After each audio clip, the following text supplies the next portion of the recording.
जय हिंद दोस्तों, स्वागत है एक बार पुनः आप सभी का अपने इस YouTube चैनल टॉपर गैलेक्सी में। दोस्तों इस वीडियो पे हम लोग बात करेंगे 12th केमिस्ट्री के अंतर्गत आपकी पूरी बुक से काफी ज्यादा इंपॉर्टेंट क्वेश्चनों के बारे में। तो सबसे पहले दोस्तों यहाँ पर मैं आपको कुछ ऑब्जेक्टिव क्वेश्चन बताऊंगा।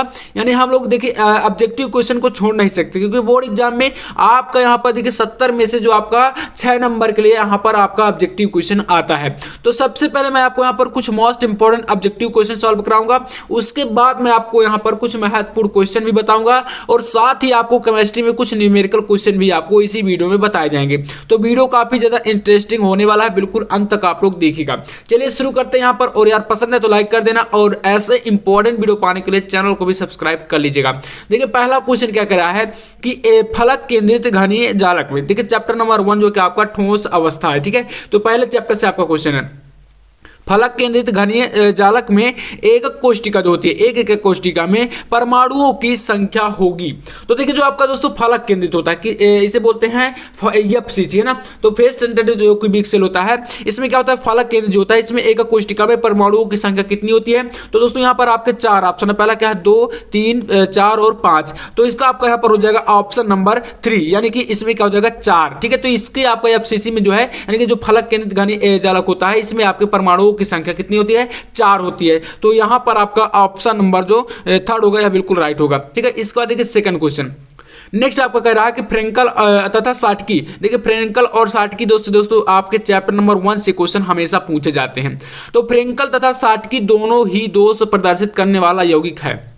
यानी दोस्तों जैसे यहाँ पर NaCl, KCl, CHCl या AgBr है, तो इनमें से कौन सा ऐसा यौगिक है जो कि दोनों प्रकार के दोष प्रदर्शित करता है, मतलब कि उसमें क्या है, साटकी दोष भी पाया जाए और फ्रेंकल दोष भी, ठीक है। तो यहाँ पर आपका AgBr होता है, यानी कि जिसे बोलते हैं सिल्वर ब्रोमाइड। तो यहाँ पर AgBr में क्या होता है, दोनों प्रकार के दोष जो है प्रदर्शित होते हैं, यानी कि पाए जाते हैं, साटकी दोष भी और फ्रेंकल दोष भी, ठीक है। चलिए नेक्स्ट क्वेश्चन देखते हैं। अगला आपका यहाँ पर नंबर 3 कह रहा कि शुद्ध जल की मोलरता होती है। शुद्ध जल की मोलरता दोस्तों क्या होती है, मोस्ट इंपॉर्टेंट क्वेश्चन है। तो देखिए यहाँ पर आपको डायरेक्ट आंसर बता देता हूं। जो शुद्ध जल की मोलरता होती है वो आपकी होती है 55.56। क्या होती है, 55.56, यानी कि आपका फर्स्ट जो विकल्प होगा बिल्कुल राइट हो जाएगा। तो शुद्ध जल की मोलरता आपकी 55.5 होती है, ठीक है। इसके बाद देखते हैं नेक्स्ट अगला क्वेश्चन। यहाँ पर आपका चौथा कह रहा कि किसके जलीय विलयन का क्वथनांक सर्वाधिक होगा। तो यहाँ पर जैसे कुछ आपके जलीय विलयन दिए गए हैं, तो यहाँ पर बता रहा है कि मतलब कि जो है इसका अगर जलीय विलयन बना जाए तो इनमें से किसका जो है क्वथनांक सबसे अधिक होगा या सर्वाधिक होगा।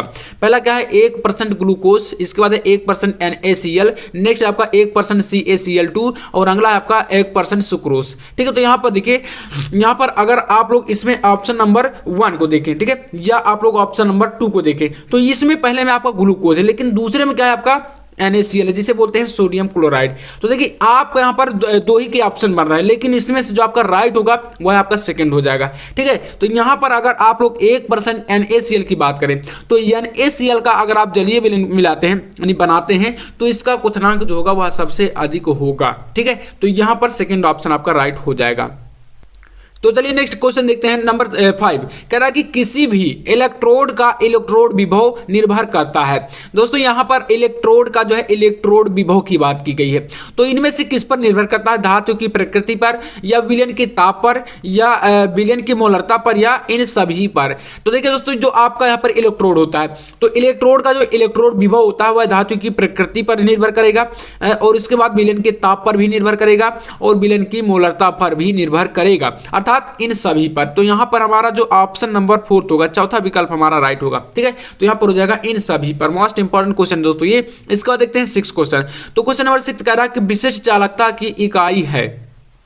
तो इसमें आपका जो विशिष्ट चालकता होता है उसकी इकाई क्या होती है, तो देखिए इसका आपका होता है ओम इनवर्स सेंटीमीटर इनवर्स। दोस्तों जो आपकी विशिष्ट चालकता होती है, विशिष्ट चालकता की इकाई क्या होती है, ओम इनवर्स, जो कि आपका यहाँ पर दिख रहा होगा ओम इनवर्स, ये आपका ओम इनवर्स और ये क्या है सेंटीमीटर इनवर्स, मतलब ये आपका सेंटीमीटर इनवर्स और ओम इनवर्स, इस प्रकार से आपका क्रम में हो जाएगा। तो यहाँ पर पहला ऑप्शन आपका बिल्कुल राइट होगा। तो विशिष्ट चालकता की जो इकाई होती है वह आपकी होती है सेंटीमीटर इनवर्स और ओम इनवर्स। तो यहाँ पर आपका यही राइट होगा। इसके बाद देखते हैं नेक्स्ट क्वेश्चन, तो अगला क्वेश्चन यहाँ पर क्या कह रहा है देखिए, तो यहाँ पर आपका क्वेश्चन नंबर 7 कह रहा है कि शून्य कोटि की जो अभिक्रिया, देखिए तो शून्य कोटि की देखिए अभिक्रियाओं से क्वेश्चन आएंगे, ध्यान दीजिएगा। यहाँ पर एक क्वेश्चन आपका बनता है प्रथम कोटि की जो अभिक्रिया होती है उसके जो वेग स्थिरांक का व्यंजक भी काफी ज्यादा पूछा जाता है, और इसके अलावा आपका उसका अर्धायु काल का व्यंजक पूछा जाता है। तो दोनों डेरिवेशन मैं आपको करा दूंगा, बाकी टेंशन नहीं लेना। बाकी चैनल से अगर आप जुड़े रहेंगे तो मैं आपको बिल्कुल बोर्ड एग्जाम से पहले सारे टॉपिक क्लियर कराऊंगा। देखिए यहाँ पर 7 नंबर क्वेश्चन कह रहा है कि शून्य कोटि की अभिक्रिया के लिए, ठीक है, वेग नियतांक का मात्रक क्या होता है। तो यहां पर आपके सामने 4 ऑप्शन, पहला क्या लीटर सेकंड इनवर्स, ठीक है, इसके बाद litre mole inverse second inverse, और नेक्स्ट आपका mole litre inverse second inverse और मोल सेकंड इनवर्स। तो देखिए जो शून्य कोटि की अभिक्रिया होती है, जीरो ऑर्डर रिएक्शन, तो शून्य कोटि की जो अभिक्रिया होती है इसका वेग नियतांक का जो मात्रक होता है आपका होता है mole litre inverse second inverse. क्या होता है? मोल लीटर इनवर्स और सेकंड इनवर्स, यानी इसमें आपका थर्ड ऑप्शन राइट हो जाएगा, ठीक है। तो मोल लीटर इनवर्स और सेकंड इनवर्स आपका बिल्कुल करेक्ट होगा। इसके बाद देखिए दोस्तों यहाँ पर अगला 8वां क्वेश्चन कह रहा कि निम्न में द्रव विरोधी कोलाइड हैं। तो दोस्तों इसमें से द्रव विरोधी कोलाइड कौन सा है ना? गोंद हो गया, स्टैनिक ऑक्साइड हो गया, जिलेटिन हो गया, स्टार्च हो गया, है ना। तो इसमें द्रव विरोधी की बात करेंगे तो ये आपका क्या होता है, जो मतलब द्रव स्नेही और द्रव विरोधी आपने नाम सुना होगा, है ना। तो यहाँ पर द्रव जो विरोधी होता है आपका होता है स्टैनिक ऑक्साइड, है ना। तो इसमें आपका यहाँ पर हो जाएगा ऑप्शन नंबर सेकंड राइट, ठीक है। तो द्रव विरोधी का हो जाएगा आपका यहां पर स्टैनिक ऑक्साइड, ठीक है, ये हो जाएगा। इसके बाद देखिए 9th नंबर क्वेश्चन कह रहा है कि मुक्त अवस्था में पाई जाने वाली धातु है। तो इनमें से कौन सी दोस्तों मुक्त अवस्था में धातु पाई जाती है? पहला आपका सोना हो गया, चांदी हो गया, जो सोडियम हो गया और कॉपर हो गया। तो मुक्त अवस्था में सोना पाया जाता है, अर्थात हमारे यहाँ पर क्या हो जाएगा ऑप्शन नंबर फर्स्ट जो है यहाँ मुक्त अवस्था में पाई जाने वाली धातु हो जाएगी सोना, है ना। इसके बाद देखिए 10वां क्वेश्चन, तो क्वेश्चन नंबर 10 कह रहा है कि वायुमंडल में सर्वाधिक पाई जाने वाली गैस है। अब देखिए वैसे आप लोग जानते हैं कि जो वायुमंडल में जो है नाइट्रोजन गैस काफी ज्यादा मात्रा में होती है ना, लेकिन इन ऑप्शंस के अनुसार हम यहां पर देखेंगे, क्योंकि यहां पर ऑप्शन तो नाइट्रोजन है नहीं, तो हीलियम हो गया, नियान हो गया, आर्गन हो गया, क्रिप्टॉन हो गया। तो इसमें से कौन सा राइट हो जाएगा? तो इसका आपका हो जाएगा आर्गन, ठीक है। यानी कि जो आपका वायुमंडल में इन गैसों में से सर्वाधिक मात्रा में पाई जाएगी वो आपकी होती है आर्गन गैस, ठीक है। तो यानी इसमें थर्ड ऑप्शन बिल्कुल करेक्ट होगा, आर्गन। इसके बाद देखिए अगला क्वेश्चन, तो कह रहा कि निम्न में से सर्वाधिक स्थायी है। तो यहां पर ASH3, इसके बाद SVH3, नेक्स्ट आपका NH3 और अगला है PH3। तो सर्वाधिक स्थायी की बात करें तो यहां पर आपका अमोनिया होता है, ठीक है। इनमें से आपका अमोनिया जो है सर्वाधिक स्थायी है, अर्थात यहां पर हमारा जो थर्ड ऑप्शन होगा NH3, यह बिल्कुल राइट आंसर हो जाएगा। NH3 यानी अमोनिया इनमें से सर्वाधिक स्थायी है, ठीक है। इसके बाद देखिए नेक्स्ट क्वेश्चन नंबर 12 कह रहा है कि निम्न में अनुचुंबकीय आयन है।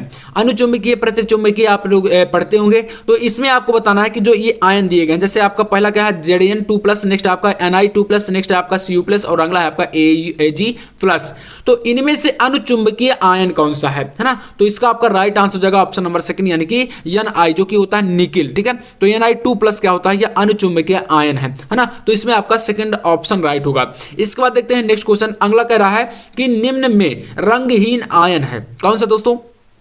रंगहीन आयन। तो इनमें से कौन सा रंगहीन आयन है? Cu+ है या Cu2+ है या आपका यहाँ पर Fe3+ है या Ni2+ है। तो इसमें आपका रंगहीन आयन होता है Cu+, यानी कि क्यूप्रिक जो इसे बोलते हैं, कॉपर है आपका एक प्रकार से कह सकते हैं। तो क्या होता है, ये आपका जो Cu+ होता है ये रंगहीन आयन होता है ना। तो यहाँ पर इस प्रकार से ऑब्जेक्टिव क्वेश्चन थे जो कि काफी मोस्ट इंपॉर्टेंट है। इसके बाद हम लोग यहाँ पर कुछ क्वेश्चंस को भी देख लेते हैं, क्योंकि आपको इसी प्रकार से मैं कई सारी वीडियो प्रोवाइड करा दूंगा जिसमें आपके ऑब्जेक्टिव क्वेश्चन की तैयारी आराम से हो जाएगी, कोई दिक्कत नहीं है। तो देखिए इसके बाद नेक्स्ट क्वेश्चन आपका आता है चैप्टर नंबर 1 से मोस्ट इंपॉर्टेंट क्वेश्चन, जो कि होता है यहां पर क्या, संकुलन क्षमता के बारे में। तो अब हम यहां पर जानेंगे कि संकुलन क्षमता क्या होती है। तो देखिए यहां पर आप सबसे पहले इसकी परिभाषा को समझिए, है ना। और देखिए दोस्तों जो संकुलन क्षमता होती है इससे आपके बोर्ड एग्जाम में काफी ज्यादा क्वेश्चन बनते हैं, लेकिन आपको यहां पर देखना ये है कि आपको पहले इसकी परिभाषा देखना है, और फिर इसके बाद मैं आपको एक जो है वीडियो ला दूंगा जिसमें मैं आपको FCC, SCC और BCC तीनों की संकुलन क्षमता निकालने का तरीका बताऊंगा। मोस्ट इंपॉर्टेंट क्वेश्चन है, 3 में से एक आपका बोर्ड एग्जाम में हर बार आता है। तो चलिए देखते हैं संकुलन क्षमता क्या होती है, समझिएगा। यहां पर आपका कह रहा है कि क्रिस्टल में उपस्थित या उपलब्ध कुल स्थान का परमाणुओं द्वारा घेरा हुआ अंश संकुलन दक्षता या संकुलन क्षमता कहलाता है। यानी कि जो क्रिस्टल होता है उसमें उपलब्ध जो स्थान होता है उसमें जो परमाणुओं द्वारा घेरा हुआ स्थान होता है या अंश होता है उसे बोलते हैं संकुलन दक्षता या संकुलन क्षमता। अब यह क्या होता है देखिए, या प्रायः प्रतिशत से व्यक्त की जाती है। यानी कि जो संकुलन दक्षता होती है, क्षमता निकाली जाती है, तो उसको प्रतिशत में लिखा जाता है। जैसे कि बात करें एससीसी की तो 57%, 52%, ऐसा जो भी निकलेगा उसको हम लोग परसेंटेज के अनुसार दर्शाते हैं, तो प्रतिशत में व्यक्त की जाती है। यदि किसी क्रिस्टल संरचना की एकक कोशिका में उपस्थित परमाणुओं द्वारा कोशिका का घेरा हुआ आयतन क्या हो, जो कोशिका का घेरा हुआ आयतन है वह क्या हो यहाँ पर VOCU। इसका मतलब क्या होता है मैं यहाँ पर आपको भी बताऊंगा। तो ये हुआ अगर, और कह रहा है कि एक कोशिका का कुल आयतन V सेल हो तब यहाँ पर इसका फॉर्मूला होता है संकुलन दक्षता बराबर VOCCU अपान VCEL गुणे 100।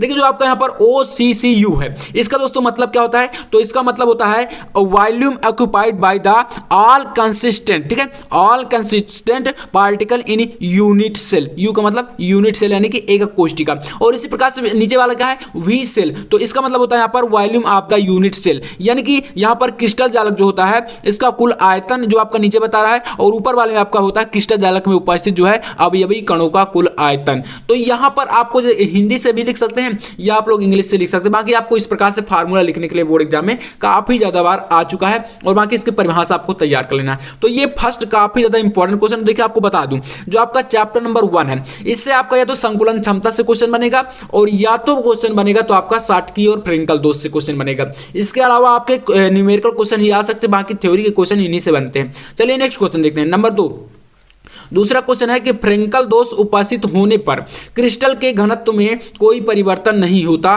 क्यों? इसका आपको रीजन देना है कि जैसे यहां पर आपसे क्वेश्चन करा कि जो फ्रेंकल दोष होता है, ठीक है, फ्रेंकल दोष उपस्थित होने पर जो क्रिस्टल होता है क्रिस्टल के घनत्व में कोई भी परिवर्तन नहीं होता, इसका क्या रीजन है? तो इसका रीजन चलिए हम लोग बताते हैं पहले, और इसके बाद इसको जो है सॉल्व भी करेंगे। तो देखिए यहां पर आपका क्या है, इसका आंसर है आपका कि जो फ्रेंकल दोष होता है, ठीक है, फ्रेंकल दोष में जो धनायन होते हैं अपने जालक बिंदु से क्या होता है हटकर चले जाते हैं। आपको पता ही होगा क्या होता है, जो आपने साटकी और फ्रेंकल दोष पढ़ा होगा, तो साटकी और फ्रेंकल दोष में क्या होता है, जो इनमें से फ्रेंकल दोष होता है इसमें जो धनायन होते हैं अपने जालक बिंदुओं से हटकर अंतराकाशीय स्थानों में चले जाते हैं। जैसे दोस्तों यहां पर मान लीजिए एक आपका ये क्या है, पूरा एक जो है क्रिस्टल है, ये आपका पूरा एक जो है, इसमें आपके यहाँ पर देखिए जैसे पॉइंट बैठा गए हैं, तो यहाँ पर एक धनात्मक होगा और एक आपका ऋणात्मक होगा, एक आपका धनात्मक सटा के रखे जाते हैं। तो जो इनके बीच का स्थान हो, जैसे एक आपका यहाँ पर रख दी जाए और फिर तो इसके बाद यहाँ पर इस प्रकार से रखे रहते हैं ये, तो यहाँ पर जो बीच के स्थान होते हैं इन्हें बोलते हैं अंतराकाशी। तो इन बीच के स्थानों पर यानी कि क्या होता है जालक बिंदु जो होते हैं हटकर क्या होते हैं अंतराकाशीय स्थानों पर चले जाते हैं, और इसलिए क्रिस्टल के घनत्व में कोई परिवर्तन नहीं हो पाता। तो ये इसका रीजन है। बाकी आपको देखिए 1 नंबर के लिए काफी कभी यह पूछ लिया जाता है।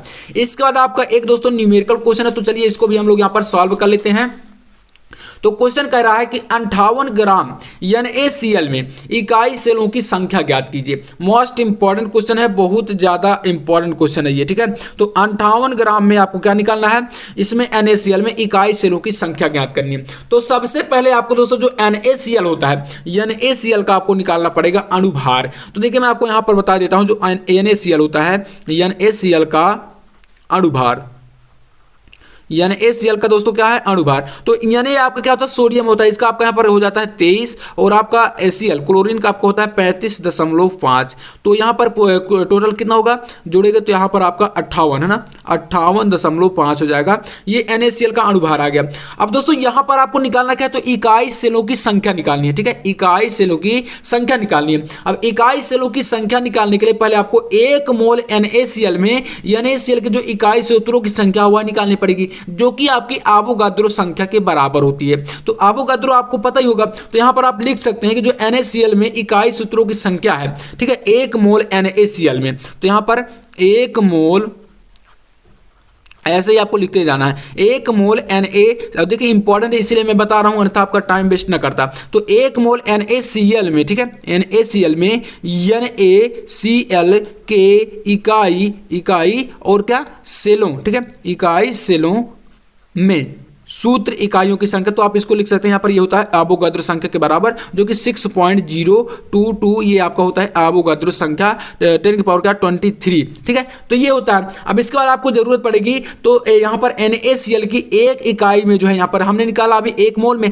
अब यहाँ पर NaCl की जो है 1 इकाई में जो है सेलों की संख्या, तो NaCl की अगर आप संरचना बनाते हैं तो उसमें आपका यहाँ पर जो है 4 परमाणु होते हैं। तो इस प्रकार से जो है आपका यहाँ पर लिख सकते हैं कि जो NaCl होता है, ठीक है, NaCl की 1 इकाई एक इकाई सेल जो है यहाँ पर परमाणुओं की संख्या या सूत्र इकाइयों की संख्या, तो इसकी आपकी कितनी होती है 4 होती है NaCl में, तो यहाँ पर आप 4 लिख दीजिए। बस इसके बाद आपको निकालना क्या है, तो इकाई सेलों की संख्या निकालनी है। तो आप इसमें लिखिए नीचे इकाई सेलों की संख्या बराबर, ठीक है, इकाई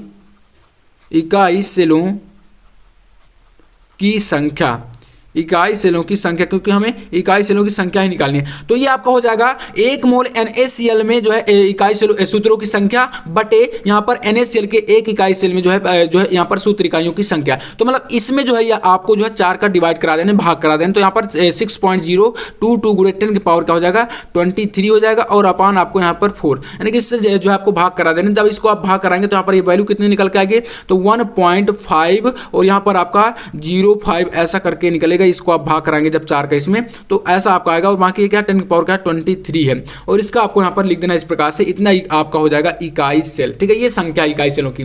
तो इतना आपको यहाँ पर नंबर 3 तक करा देना है। तो इसके बाद हम लोग यहाँ पर देखिए 3 क्वेश्चन हमारे इससे जो है कंप्लीट हो जाते हैं। अब हम लोग यहाँ पर देखेंगे क्वेश्चन नंबर 4 को। तो चलिए नेक्स्ट देखते हैं यहाँ पर क्वेश्चन नंबर 4। तो आपका यहाँ पर जो है 3 क्वेश्चन इस प्रकार से आपके यहाँ पर कंप्लीट हो जाते हैं।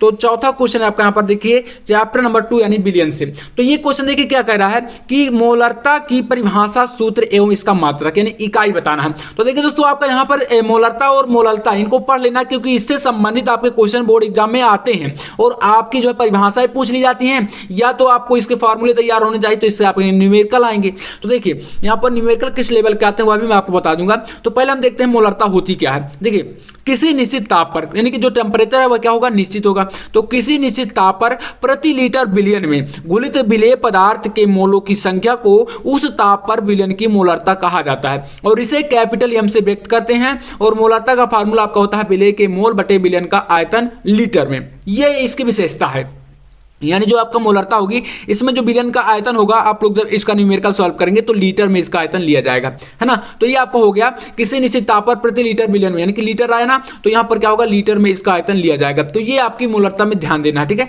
ये इसका होता है, बाकी इसको व्यक्त जो है कैपिटल M से करते हैं। इसकी इकाई क्या होती है, मोल लीटर इनवर्स होती है, क्योंकि लीटर आपका बटे में ऊपर जाएगा तो लीटर इनवर्स हो जाएगा। तो ये आपका हो गया मोलरता। इसके बाद आपको यहाँ पर आता है मोललता। तो दोनों को मैं आपको बता रहा हूँ, दोनों को आपको तैयार कर लेना है, और काफी सिंपल है। बाकी यहाँ पर इंपॉर्टेंट भी उतने ही ज्यादा है ना। तो देखिए मोलरता क्या होती है, सॉरी मोलरता, तो किसी बिलियन में 1 kg विलायक में, यहां पर क्या था, यहां पर प्रति लीटर की बात करी गई थी। जो आपका दोस्तों मोलरता था इसमें लीटर की बात करी गई थी, लेकिन यहां पर जो आपके मोललता है इसमें आपका क्या होता है केजी में, है ना। जो आपका बिलियन का आयतन होगा वह किस में होगा, केजी में होगा, किलोग्राम। तो कह रहा किसी बिलियन में 1 kg, किसी बिलियन के 1 kg विलायक में उपस्थित विलेय के मोलों की संख्या बिलियन की मोललता कहलाती है, और इसे स्मॉल m से व्यक्त करते हैं या प्रदर्शित करते हैं। तो यहां पर इन दोनों में यही डिफरेंस है कि इसको कैपिटल M और इसको जो है मोललता को स्मॉल m से। और इसका फार्मूला विलेय के मोलों की संख्या बटे विलयन का आयतन केजी में, और यहां पर क्या विलेय की मोलों की संख्या बटे विलयन का आयतन लीटर में। लीटर और केजी का डिफरेंस है, एक आप लोग तैयार कर लीजिए, दोनों आपको तैयार हो जाएंगे। बाकी इसका यहां पर जो इसका भी इकाई आपका हो जाएगा मोल और जो है केजी इनवर्स, ऐसा करके, है ना। तो इसको आप कर सकते हैं। 5 क्वेश्चन यहां से आपके जो है कंप्लीट हो जाते हैं। इसके बाद क्वेश्चन नंबर 6 यहाँ पर देखिए एक जो है 6वां क्वेश्चन है, और ये आपका जो है न्यूमेरिकल टाइप का क्वेश्चन है, इसको आपको देखना है, बहुत इंपॉर्टेंट है। तो क्वेश्चन क्या कर रहा है, देखिए कि यूरिया का 1 विलियन, ठीक है, यूरिया का कोई 1 विलियन है, भारानुसार कितना है 6% है, भारानुसार 6% है, मतलब कि जो बिलियन है उसमें जो है यूरिया की मात्रा कितनी हो जाएगी 6%, 6% है। तो कह रहा है कि बिलियन में यूरिया तथा जल का मोल प्रभाज ज्ञात कीजिए। हमें बिलियन में यूरिया और जल का दोनों का मोल प्रभाज ज्ञात करना है ना। तो मोस्ट इंपॉर्टेंट है, इसको लगा लीजिए आप लोग, ठीक, इसको आपको करके जाना है। बिलियन चैप्टर से ऐसे न्यूमेरिकल आपके आते हैं। तो सबसे पहले देखिए यूरिया के मोलों की संख्या आपको आनी चाहिए, और यूरिया के मोलों की संख्या निकालने के लिए आपको यूरिया का फार्मूला भी पता होना चाहिए। तो यूरिया का फार्मूला क्या होता है दोस्तों, तो यहां पर आपका होता है NH2 और CO, ठीक है। NH2 क्या होता है, NH2, और यहां पर क्या होता है CO, है ना, CO आपका इसमें जुड़ा रहता है, और यहां पर होता है NH2, ठीक है। इस प्रकार से होता है। तो ये आपका क्या होता है यूरिया का फार्मूला होता है। अब ऐसा लिखने के बाद आपको इसका जो है निकालना पड़ेगा क्या, अणुभार। तो अणुभार इस फार्मूले से आप निकाल सकते हैं। तो देखिए मैं आपको डायरेक्टली बता देता हूं, इसका जो आपका टोटल अणुभार हो जाएगा वो आपका कितना होगा 60, यानी कि आपका जो यूरिया होता है इसका अणुभार क्या होता है 60 होता है। आप लोग निकाल लीजिएगा 60 हो जाएगा इसका अणुभार। अणुभार निकालने के बाद आपको यहाँ पर जो है इसके मोलों की संख्या निकालनी, तो मोलों की संख्या क्या होता है, इसका अणुभार आप लोग कर देना और जो भार इसका जो है डिवाइड करा देना है, यानी 6 बटे आपको 60 कर देना। तो यहाँ पर 0.1 आपका हो जाएगा यूरिया के मोलों की संख्या। अब आपको निकालना क्या है, तो जल के मोलों की संख्या निकालनी है। तो जल के मोलों की संख्या और यहाँ पर हाँ यूरिया और जल दोनों के मोलों की संख्या, तो इसको आपको पहले इसको जो है मोलों की संख्या निकालेंगे, फिर आपको जो है जल और यूरिया का मोल प्रभाज निकल आएगा। जैसे यहाँ पर आप कह सकते हैं कि जल के मोलों की संख्या, जिस प्रकार से हमने यूरिया के मोलों की संख्या निकाली है उसी प्रकार से हम लोग यहाँ पर निकालेंगे जल के मोलों की संख्या, है ना। दोनों का निकालना पड़ेगा क्योंकि यार थोड़ा सा यहाँ पर देखिए टाइम लगता है इन चीज़ों में, तो आप लोग इसके लिए थोड़ा सा यार मैनेज करिए। तो यहाँ पर आपका यूरिया के मोलों की संख्या, इसको आप देखिए यूरिया के मोलों की संख्या को हमने स्मॉल एम से डिनोट किया था, तो इसको हम लोग यहाँ पर जो है कैपिटल एन से कर देते हैं, ठीक है। तो ये हो गया। अब यहाँ पर देखिए क्या करना है, तो भारानुसार यहाँ पर 6% यूरिया थी तो हमने 6 लिया था, लेकिन जल आपका कितना बचेगा, तो 6% आपका जो यूरिया निकल जाएगा उसमें से आपका जो बचेगा, तो यानी कि 100 माइनस 6 कर देंगे तो आपका यहाँ पर 94 बचेगा आपका यहाँ पर जल की मात्रा। तो 94 और बटे इसका जो है अणुभार, जल का अणुभार क्या होता है, तो आपका 18 होता है, H2O जो है होता है इसका अणुभार क्या होता है 18, तो ये आपका हो जाएगा 5.2, यानी कि जो जल के मोलों की संख्या कितने निकली 5.2 निकल आई, और यूरिया के मोलों की संख्या तो ये हमारे 0.1 आई थी, यानी कि 0.1 आई थी। अब यहाँ पर यूरिया और जल का मोल प्रभाज आप एक फार्मूले से निकालेंगे, कैसे, तो लिखेंगे यहाँ पर यूरिया का मोल प्रभाज, यूरिया का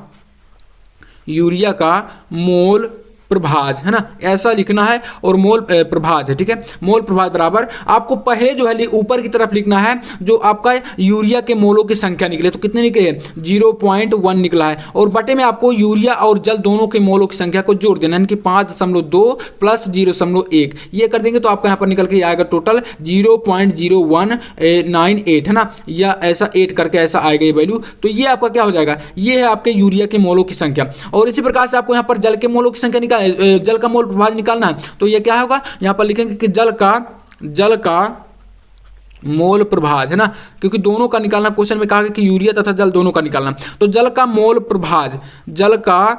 प्रभाज बराबर आपका हो जाएगा। अब इसमें देखिए हमने यूरिया का निकाला था तो यूरिया के मोलों की संख्या ऊपर लिखा था, अब हमें जल का निकालना तो जल के मोलों की संख्या ऊपर लिखेंगे, यानी कि 5.2 को पहले ऊपर लिखेंगे, तो 5.2 और नीचे आपको दोनों को फिर से उसी प्रकार से जोड़ना 5.2 प्लस 0.1, ये आपको हो जाएगा यहाँ पर टोटल जो है 0.982। तो यहाँ पर ये दोनों वैल्यू निकल के आ गई, और अगर आप इन दोनों को जोड़ते हैं तो ये वैल्यू जो है आपकी टोटल कितनी हो जाएगी 1 के बराबर हो जाएगी। इस प्रकार से आपका जो है यहाँ पर निकल के आ जाएगा मोल प्रभाज, या आप जो है इसको 1 से जो इस वैल्यू को अगर 1 से आप माइनस कर देंगे तब भी आपका मोल प्रभाज निकल के आएगा, क्योंकि मोल प्रभाज का जो मान होता है वो आपका 1 के बराबर होता है, आपको पता ही होगा। तो इस प्रकार से आपको इनको जो है सॉल्व कर देना है। 6 क्वेश्चन यहाँ से आपके जो न्यूमेरिकल को लगाकर आपके कंप्लीट होते हैं। इसके बाद हम लोग यहाँ पर देखते हैं क्वेश्चन नंबर 7। तो 7वां क्वेश्चन देखिए कह रहा है कि कोल-राउस का नियम बताइए, मोस्ट इंपॉर्टेंट नियम है, आपको पता ही होगा। तो देखिए कोल-राउस का नियम आपको यहाँ पर बताना है, और इसमें आपको क्या क्या चीजें बतानी है वो मैं आपको थोड़ा सा यहाँ पर क्लियर कर देता हूं। देखिए होता क्या है कोल-राउस का नियम, तो इस नियम के अनुसार किसी विद्युत अपघट्ट की, विद्युत अपघट्ट क्या होता है, तो ये आपका एक प्रकार से विलयन होता है, ठीक है। विद्युत अपघट्ट जो है एक प्रकार क्या होता है, ये आपका विलयन है। तो किसी विद्युत अपघट्ट की अनंत तनुता पर, किस पर, अनंत तनुता पर चालकता इसके धनायन तथा ऋणायनों की मोलर चालकताओं के योग के बराबर होती है, इसे आपको बोलते हैं कोल-राउस का नियम। यदि प्रत्येक चालकता पद को विद्युत अपघट्ट के सूत्रों में उपस्थित संगत आयनों की जो है संख्या से गुणा कराते हैं, तो यहाँ पर आपका जो फार्मूला बनेगा इसका वह आपका इस प्रकार से बनता है, अनंत तनुता पर, ठीक है। तो इसको आप लैम्डा लिख सकते हैं इस प्रकार से, और यहाँ पर अनंत तनुता, है ना, अनंत तनुता पर चालकता इसके धनायन और ऋणायनों के योग के बराबर होती है। तो अगर हमें निकालना है किसका, HCl का, मान लीजिए निकालना है HCl का, तो ये आपका धनायन और ऋणायनों के योग के बराबर होती है, तो अर्थात यहाँ पर अनंत तनुता पर ही हो जाएगा, यहाँ पर लैम्डा इनफाइनाइट,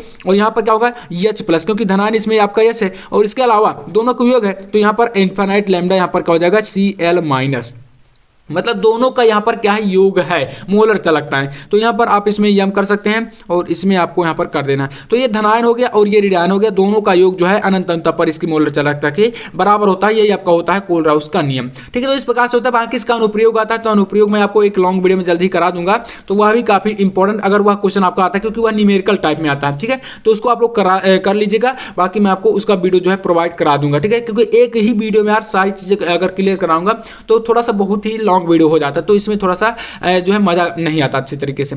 तो देखिए यहाँ पर इसके बाद क्वेश्चन नंबर 8 करा कि सिल्वर नाइट्रेट के घोल में, ठीक है, सिल्वर नाइट्रेट के घोल में जो है कॉपर की छड़ डालने पर घोल नीला क्यों हो जाता है। तो इसका आपको क्या देना है, यहाँ पर रीजन बताना है कि अगर आप लोग सिल्वर नाइट्रेट जो कि क्या होता है AgNO3, सिल्वर नाइट्रेट को क्या बोलते हैं AgNO3, तो इसके घोल में कॉपर की छड़ अगर डाल दें तो घोल नीला क्यों हो जाता है, इसका रीजन क्या है। मोस्ट इंपॉर्टेंट क्वेश्चन है दोस्तों। ठीक है, तो देखिए इसको आप लोग यहां पर करिएगा।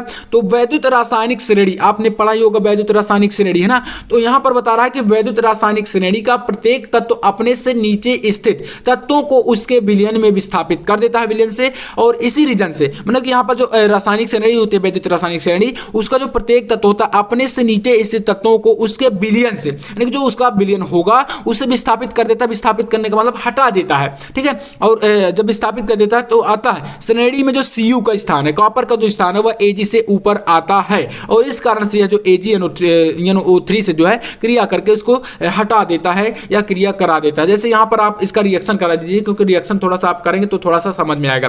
तो देखिए इसमें आप पहले लेंगे क्या, यहाँ पर कॉपर लेंगे, क्योंकि यहाँ पर कॉपर की छड़ आपको डालना है इसके विलयन में सिल्वर नाइट्रेट के।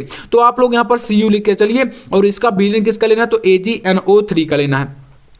ये क्या है, सिल्वर नाइट्रेट का विलयन है और ये आपके कॉपर की छड़ है, दोनों का कराएंगे रिएक्शन। मतलब कि डालने का मतलब क्या है, रिएक्शन ही करा रहे हैं आप लोग। तो इसमें आप लोग यहाँ पर जब इसका रिएक्शन कराएंगे तो यहाँ पर क्या बनेगा, यहाँ पर आपका जो कॉपर है Cu ये आपको जो है 2+ आयन में टूट जाता है। और इसके अलावा यहाँ पर जो आपका NO3 है, तो ये भी आपका क्या होता है, ये भी आपका यहाँ पर प्लस करके जो है NO3 माइनस में टूटता है। तो यहाँ पर 2NO3 माइनस में टूट जाता है। बाकी आपका यहाँ पर क्या बचता है, तो 2Ag बच जाता है। ठीक है, 2Ag आपका ये बच जाता है। तो इसमें आपको रिएक्शन को अगर बैलेंस करना तो यहाँ पर आप 2 लगा सकते हैं, तो ये आपको पूरा जो है बैलेंस हो जाएगा, यानी कि आपका इस प्रकार से धनायन और ऋणायन में ये टूट जाता है। तो ये आपका क्या होता है, इस प्रकार से जो है यहाँ पर Cu जो है, Cu यानी कि कॉपर, ये आपका जो है Cu को बोलते हैं क्यूप्रिक आयन। तो यहाँ पर Cu2+ जो आया है इसे क्या बोलेंगे, क्यूप्रिक आयन बोलते हैं। और इसी के कारण जो आपका घोल होगा, यानी कि जो विलयन है, ठीक है, यहाँ पर हाँ नीला, तो ये आपका मतलब Cu जो 2+ है क्यूप्रिक आयन, इसी कारण जो ये घोल है या विलयन आप बोल दीजिए, तो इसका जो है कलर जो है वह नीला यानी कि ब्लू हो जाता है।